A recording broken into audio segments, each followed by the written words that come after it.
We're forever being told nowadays that SUVs are where the smart money is, but Renault hasn't given up on the old ways just yet. This is the all-new Renault Scenic, and it's the car that the French brand hopes can breathe new life into the dying MPV sector. Renault was the original pioneer of the MPV, with the first Espace launched way back in 1984. It was joined by the smaller Scenic in 1996, which in turn invented the mini MPV sector. 2 decades on though, we Brits have fallen out of love with the Espace, leaving the Scenic and its larger brother the Grand Scenic to fight it out alone in the UK.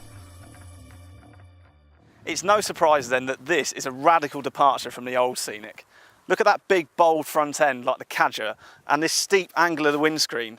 Dare we say it, this could be the first genuinely sexy MPV. The Scenic has also bitten the SUV bug a bit too. There's chunky wheel arches, plastic body cladding down the sides and a really sharp kink in the shoulder line to help it look very distinctive in this sector. Both the Scenic and Grand Scenic also come with these massive 20-inch wheels. They might look like an expensive extra, but they're actually standard on every model in the range. Being an MPV, those striking looks cannot compromise on practicality. Happily, both the Scenic and Grand Scenic are bigger inside than the old car.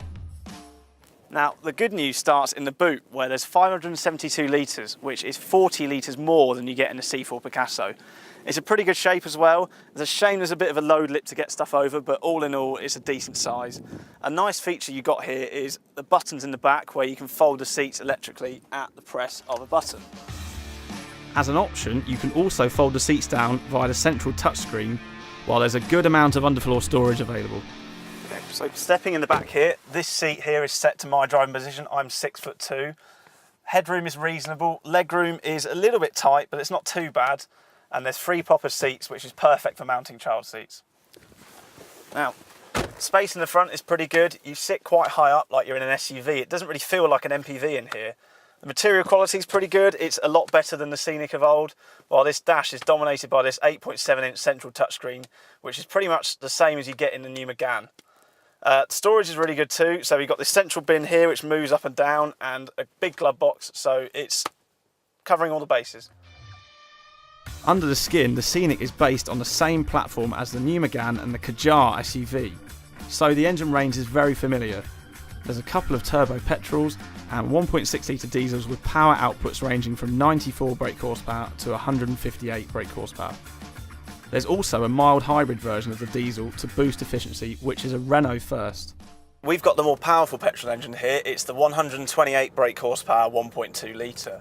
And it's pretty good. It's refined, it's pretty flexible, and it likes to rev out, which is great. Claim fuel economy isn't the best in class, but 48.7 mpg isn't too bad. On the road, the Scenic is certainly better to drive than it's ever been. Body roll is kept well in check, there's decent grip levels and the steering is accurate. Our only reservation is with those huge wheels on UK roads. Big potholes can cause it to fidget about a bit, but we'll have to wait until we can find some really tough roads back in Britain. All things considered, the Scenic has what it takes to breathe new life into the MPV sector. It looks great, it drives pretty well, and it's pretty practical inside as well. The biggest problem it will have is the Citroën C4 Picasso, which is our current favourite MPV. Click on our video window on the left to watch our review of the new Renault Megane, and on the right for our review of the new Audi Q2. And click on our logo to subscribe.